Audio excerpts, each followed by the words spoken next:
வணக்கம் அனுகிரகம் தமிழ் சேனல் நேயர்களே, நான் உங்கள் அன்பான சயின்டிபிக் வேதிக் அஸ்ட்ராலஜர் அஸ்ட்ரோ அருஞ்சி பேசுகிறேன்.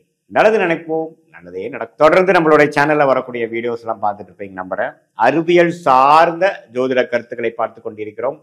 நம்மளுடைய போன ஜென்மத்தில் நாம செய்த பூர்வ புண்ணிய கர்மா இந்த ஜென்மத்தில் எப்படி ஒரு சாதகமான பலன்களாகவும் சாதகமற்ற பலன்களாகவும் வருவதற்கு நம்மளுடைய ஒளி தத்துவம், கிரகத்தின் ஒளி தத்துவம் எப்படி செயல்படுகிறது, கடவுள் எப்படி இந்த கர்மா தியரியை வடிவமைச்சிருக்கிறாருங்கிறத சயின்டிபிக் வேதிக் அஸ்ட்ராலஜி முறையில துல்லியமாக நம்ம பார்த்து கொண்டிருக்கிறோம். அந்த வகையில துலாம் ராசிக்காரர்களுக்கு 2025 எத்தகைய ஒரு பலாபலன்கள் நிறைந்த மாதமாக இருக்குதுங்கிறது நம்ம கண்டிப்பா பார்க்க போறோம். ஏன்னா மே மாதம் பாத்தீங்கன்னா ராகு கேது பெயர்ச்சி, குரு பெயர்ச்சி, ஆல்ரெடி சனி பெயர்ச்சி மார்ச் 29 2025 போன மாசமே ஆயிடுச்சு.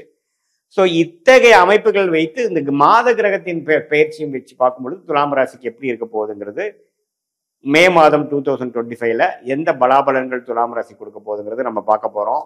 அதுக்கு முன்னாடி ஃபர்ஸ்ட் டைம் வரவங்க மறக்காம சப்ஸ்கிரைப் பண்ணுங்க. ஸோ தட் உங்களுக்கு நம்மளோட வீடியோஸ்லாம் தொடர்ந்து உங்களை அடையும். இப்போ பார்த்தீங்கன்னா ராசி அதிபதியே சுக்கிரனோட, அதாவது துலாம் ராசியே சுக்கிரனோட வீடு.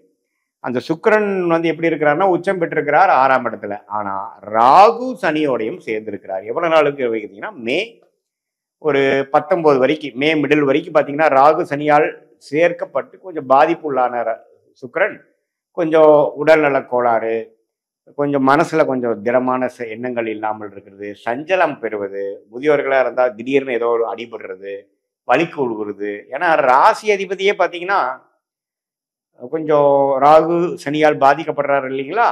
ஸோ இந்த ஏப்ரல் மாதமும் ஒரு மாதிரி கடுமையாக இருந்திருக்கும். மே மாதம் 15 நாளுக்கும் அது கொஞ்சம் தொடருதுங்க. அதுக்கப்புறம் தான் கொஞ்சம் சுக்கிரன் படிப்படியாக அப்படியே சனி ராகுலேருந்து விலகிறது கொஞ்சம் நல்ல பலனையும், ஜாதகருக்கு துலாம் ராசிக்காரர்களுக்கு ஒரு நல்ல கிளாரிட்டியும் நல்ல பலன்களையும் கொடுக்கக்கூடிய அமைப்பு செகண்ட் ஹாஃப்லேருந்து வருதுங்கிறது நீங்கள் தெரிஞ்சுக்கணும். சரி, இப்போ மாத கிரகத்தை விட்டுட்டு இப்போ ஆண்டு கிரகம் எப்படி இருக்குன்னா, குரு பாத்தீங்கன்னா கடந்த ஒரு வருடமாக அஷ்டமத்திலேயே இருந்து எந்த ஒரு பலாபலன்களும் கொடுக்காமல், எந்த ஒரு பெனிஃபிட் இல்லாமல் கிணத்துல போட்ட கல்லு மாற தொழிலதிபர்களா இருந்தாலும் சரி, வேலையில் இருக்கிறவங்களா இருந்தாலும் சரி, இன்வெஸ்டர்ஸா இருந்தாலும் சரி, சீனியர் சிட்டிசனா இருந்தாலும் சரி, இல்லத்தரசிகளா இருந்தாலும் சரி, மாணவர்களா இருந்தாலும் சரி, இளம் வயதினராக இருந்தாலும் சரி, எல்லாத்துக்குமே ஒரு வாழ்க்கையில எல்லாமே கொஞ்சம் ஸ்லோவா போகுது, எல்லாமே சேசிங்ல தான் போகுது, இல்லை கையில கிடைச்ச மாதிரி எதுவுமே இல்லைங்கிற மாதிரி ஒரு முக்கியமான கிரகமாகிய குரு 8ல போய் மறைந்து விட்டார். ஸோ அது ஒரு பெரிய ஒரு பாதிப்பு துலாம் ராசிக்காரர்களுக்கு. இதுல என்ன ஒரு நல்ல விஷயம்னா, மே 14ஆம் தேதி பார்த்தீங்கன்னா குரு 9ஆம் இடங்கிற பாக்கியஸ்தானத்துக்கு போய் ராசியவே பார்க்குறாரு. ஸோ ஒரு 9ஆம் இடத்துக்கு குரு போய் ராசியை பார்க்கும் பொழுது என்ன ஆகும்னா, மனசு புத்துணர்ச்சி பெறுகிறது. மனசு எப்படி புத்துணர்ச்சி நடக்கும்? ஒரு விஷயம் மாறாம எப்படி நடக்கும்?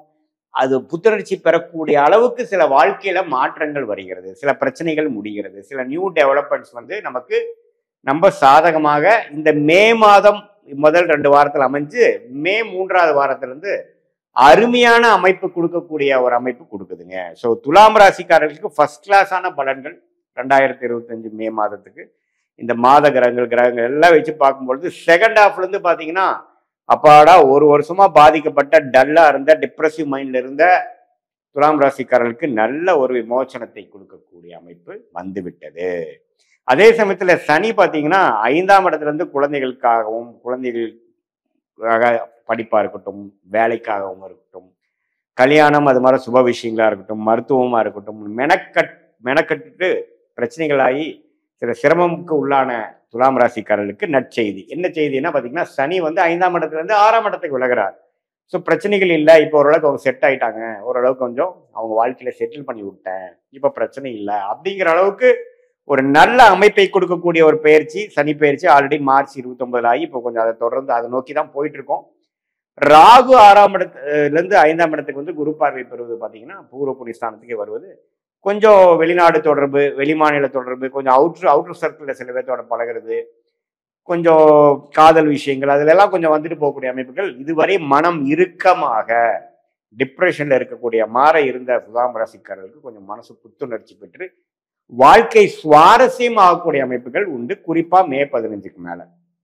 அதே சமயத்துல சூரியன் பாத்தீங்கன்னா மே 15க்கு அப்புறம் 7ஆம் இடத்துல உச்சம் பெறுறது ஒரு நல்ல விஷயம். புதன் பாத்தீங்கன்னா அப்படியே 7ல மீனத்திலிருந்து மே 23ஆம் தேதிலாம் பார்த்தீங்கன்னா ரிஷபத்துக்கே வரார்.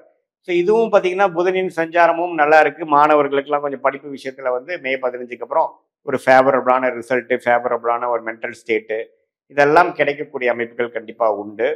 சீனியர் சிட்டிசன்ஸ் தான் நான் சொன்ன மாதிரி கொஞ்சம் முதல் 15 நாட்கள் கேர்ஃபுல்லா இருக்கணும். காயப்படுறது, அடிபடுறதல், ஏப்ரல் மாசமே கொஞ்சம் ட்ரபிளா தான் இருந்திருக்கும் துலாம் ராசிக்காரர்களுக்கு. அதுல இருந்து படிப்படியா வெளியில வரக்கூடிய அமைப்புகள் தான் வந்து இப்போ நமக்கு பார்க்க போறோம், கொடுக்க போகுது மே 15க்கு அப்புறம். ஸோ இது மாற ஒரு ஒரு அமைப்புகள் துலாம் ராசிக்காரர்களுக்கு கடந்த 8 மாசம் 10 மாசமாவே வராமல் சில பாசிட்டிவான விஷயங்கள் மனசு ஓரளவு சந்தோஷப்படுற மாதிரியும், நம்ம பழைய ஃப்ரெண்ட்ஸோட லிங்க் ஆகிற மாதிரியும், டிப்ரெசிவ் மைண்ட் செட் போய் ஓரளவுக்கு வந்து பழைய இயல்பான ஒரு செல்ஃபுக்கு நம்ம மாறக்கூடிய அமைப்பு வந்து கண்டிப்பா அதுக்கு தகுந்த மாதிரி வாழ்க்கை சூழல் வந்து நமக்கு மாறப்போகுது. இப்போ பார்த்தீங்கன்னா நீங்கள் வேலையில் இருக்கீங்க, நமக்கு பிடிக்காத ஒரு பாஸோடு இருக்கிறார், அவர் நமக்கு ப்ரொமோஷன் கொடுக்க மாட்டேங்கிறார், நம்ம க்ரோத்தே வந்து அவர் என்கரேஜ் பண்ண மாட்டேங்கிறார், அவர் வந்து சில பொலிட்டிக்கல் ப்ராப்ளம் மோட்டிவேட்டடாக பண்ணுறாங்கன்னா அதெல்லாம் கொஞ்சம் விலகக்கூடிய அமைப்பு. அவர் வந்து ட்ரான்ஸ்ஃபர் ஆகி போய் நமக்கு கொஞ்சம் விசிபிலிட்டி இந்த கம்பெனி அதிகமாக கிடைக்கக்கூடியது, கொஞ்சம் ரெகக்னிஷன் அதிகமாக கிடைக்கக்கூடியது, அல்லது ஒரு நல்ல இடத்துக்கு மாற்றம் வந்துட்டு இப்போ கொஞ்சம் நல்லா இருக்கேங்கடா சாமிங்கிற மாதிரி ஒரு நல்ல விஷயத்தை கொடுக்கக்கூடிய அமைப்பு வந்து துலாம் ராசிக்காரர்களுக்கு குரு பயிற்சி ஆவதுனாலையும், சனி பயிற்சி ஆவதுனாலையும், ராகு கேது பயிற்சி ஆவதுனாலையும், மாத கிரகத்தின் பயிற்சிகளும் ஓரளவுக்கு சாதகமாக இருப்பதனால் நம்மவே வெயிட் பண்ணிட்டு இருந்த டைம் வந்துருச்சு. இதுல இருந்து பாத்தீங்கன்னா வாழ்க்கையில அடுத்த கட்ட நடவடிக்கையை நோக்கி நாம ஒன்னொன்னு காய்களை நகர்த்திட்டு போகலாம், தைரியமா போகலாம், சில விசிபிலிட்டி கிடைக்கும், நீங்க ஒரு திட்டத்தை தீட்டி செயல்படுத்தலாம் அப்படிங்கறத நீங்க தெரிஞ்சுக்கலாம். அதோட ஆரம்ப பகுதிக்குள்ள நம்ம போறோம் அப்படிங்கறத நீங்க தெரிஞ்சுக்கணும். இது பொதுவான பலன்களை தவிர உங்களுடைய ஜென்ம ஜாதகத்தில் நீங்க எந்த லக்னத்துல பிறந்தீங்க, அந்த லக்னாதிபதி எப்படி இருக்கிறார், எந்த மாதிரி தசாபுக்திகள் போய் கொண்டிருக்கிறது, அது உங்க லக்னத்துக்கு சாதகமா இருக்கா, அது நான் சொன்ன இப்ப கோச்சார அமைப்புல சொன்ன அந்த ராசி பலனுக்கு சேர்த்தி பார்க்கும் பொழுது ஒரு துல்லியமான பலன், அதாவது அடுத்த 6 மாசம் எப்படி இருக்க போகுது உங்க வாழ்க்கை, 12 மாசம் எப்படி இருக்க போகுது, அடுத்த 2 இயர்ஸ் எப்படி இருக்க போகுது, எந்த டைரக்ஷன்ல அது போக போகுது, உங்கள் திட்டங்கள் வந்து அந்த உங்களுடைய லைஃப் கர்மாக்கு நிகரா அலைன் பண்ணி வச்சுக்கிறீங்களா, அல்லது உங்களுடைய நடக்கக்கூடிய விஷயங்கள் வேற மாதிரி இருந்து நீங்க வேற மாதிரி டிசைட் பண்ணி வேற மாதிரி பிளான் பண்ணிட்டு இருக்கீங்களாங்கிறதெல்லாம் நம்ம ஒரு செஷன், அஸ்ட்ராலஜிக்கல் செஷன் வரும்பொழுது கண்டிப்பாக இந்த கோச்சார அமைப்பு உங்களுடைய ஜாதக அமைப்பு ரெண்டையும் மிக்ஸ் பண்ணி பார்க்கும் பொழுது நல்ல ஒரு கிளாரிட்டியை கொடுக்கக்கூடிய அமைப்பு. பாஸ்ட்ல இருந்து நம்ம பார்த்து ப்ரெசென்ட் எப்படி இருக்கு, ஃபியூச்சர் எப்படி இருக்கு, லாங் டேர்ம் ஃபியூச்சர் எப்படி இருக்கு, ஷார்ட் டேர்ம் ஃபியூச்சர் எப்படி இருக்கிறதுலாம் நம்ம பார்க்கலாம். இது பொதுவான பலன்கள் இருக்குங்கிறது நீங்க தெரிந்து கொள்ள வேண்டும். பொதுவாக பார்க்கும் பொழுது துலாம் ராசிக்காரர்களுக்கு இந்த மாத பலன் பயிற்சியா இருந்தாலும் சரி, ஆண்டு கிரகத்தின் பயிற்சியா இருந்தாலும் சரி, எல்லாமே ஓரளவுக்கு சாதகமா இருக்கு. நல்ல தசாபுக்திகள் போகுது உங்க ஜாதகத்துங்கிறப்ப நல்லாவே உண்மையே தூக்கலான ஒரு பலன்கள் நீங்க பார்க்கலாம். தசாபுக்திகள் சுமாரா போகும்பொழுது கொஞ்சம் கம்மியான பலன்கள் நீங்க பார்க்கலாங்கிறது நீங்க தெரிஞ்சுக்கணும். மீண்டும் மற்றொரு காணொலியில் சந்திப்போம். நன்றி, வணக்கம்.